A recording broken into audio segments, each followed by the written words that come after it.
صدرك طلعتي وجه جميل. Assalamualaikum warahmatullahi wabarakatuh. Waalaikumsalam warahmatullahi wabarakatuh. Bismillahirrahmanirrahim. Alhamdulillahilladzi khalaqal insana fi ahsani taqwim. Asyhadu an la ilaha illallah malikul haqqul mubin. Wa asyhadu anna Muhammadan abduhu wa rasuluhu arsalahu lil rahmatan lil alamin. Wa sallallahu ala sayyidina Muhammadin wa ala alihi wa sahbihi ajma'in, amma ba'du. Pertama-tama, marilah kita panjatkan puja dan puji syukur kehadirat Allah Subhanahu wa taala yang telah memberikan kita nikmat hingga kita dapat berkumpul di tempat yang insya Allah barokah ini.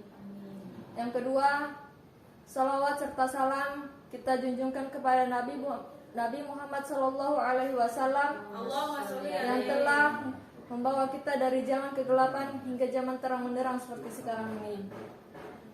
Yang ketiga, saya ucapkan terima kasih kepada hadirin sekalian yang telah senantiasa untuk hadir di tempat yang insya Allah barokah ini.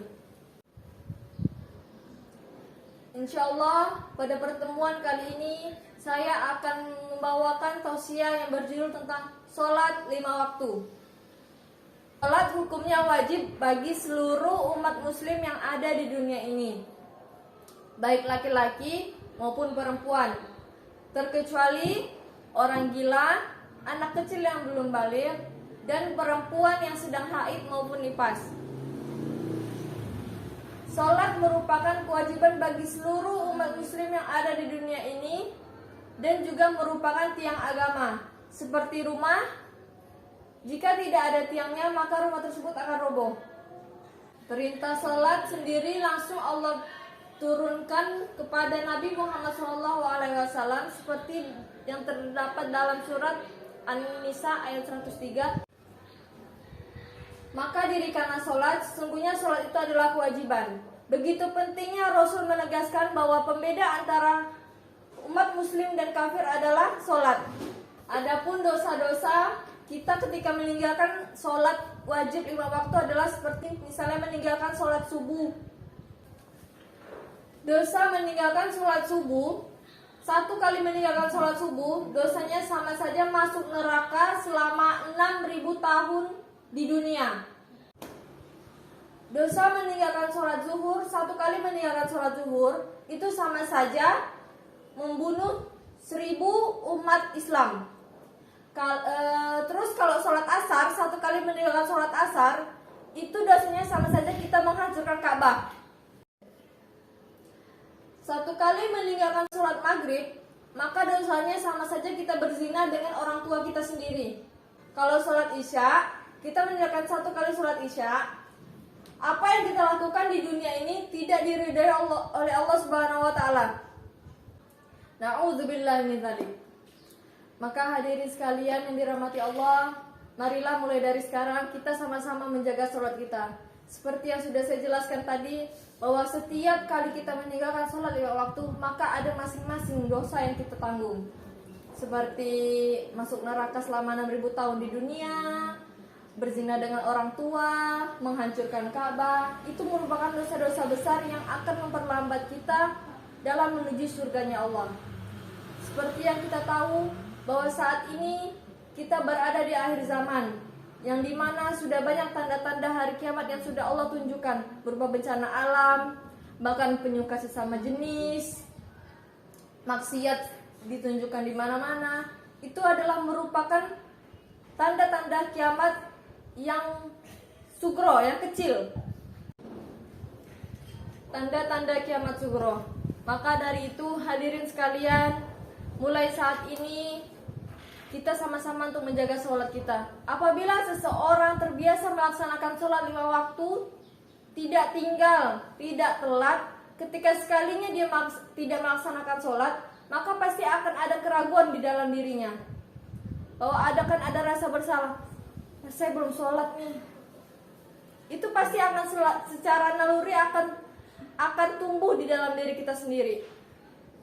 Lain halnya dengan orang yang terbiasa melalaikan sholat, maka dia akan berusaha untuk bersikap acuh, seolah-olah tidak peduli dengan Allah, tidak memerlukan Allah, padahal kita semua tahu bahwa kita ada di dunia ini karena Allah dan hanya menyembah Allah. Ketika kita memerlukan sesuatu apapun itu, nikmat-nikmat Allah yang sudah Allah kasih berupa nikmat sehat, iman, itu merupakan nikmat Allah yang Allah kasih secara gratis, dan kita hanya membayar cukup dengan sholat.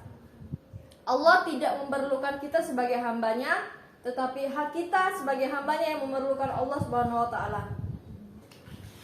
Sebelum kita melaksanakan sholat, ada tata cara bersuci sebelum kita melaksanakan sholat, yaitu wudhu. Pertama kan niat berwudhu kita ucapkan. Setelah niat, membasuh kedua tangan. Setelah membasuh kedua tangan, berkumur-kumur sebanyak 3 kali, lalu dibuang ke sebelah kiri. Terus selanjutnya membasuh hidung sebanyak 3 kali, diulang-ulang sebanyak 3 kali. Terus selanjutnya membasuh seluruh wajah dari sini sampai dagu, jadi gini, sebanyak 3 kali.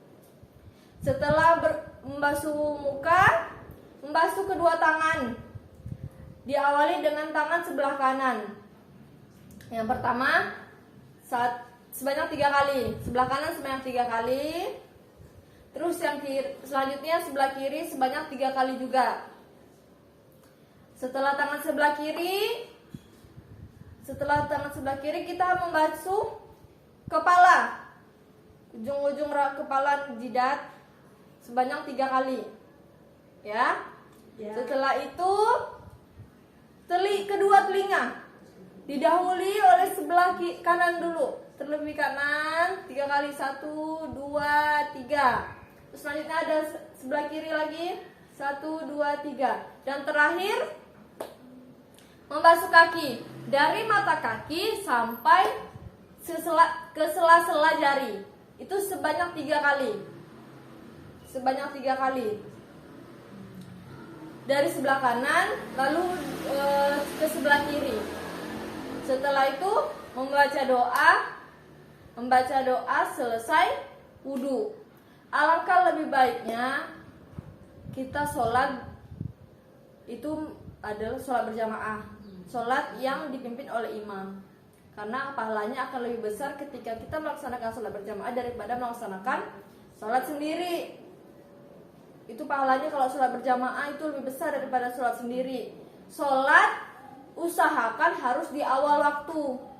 Ketika Allahu Akbar, ketika azan berkumandang, kita langsung bisa berwudu, berwudu.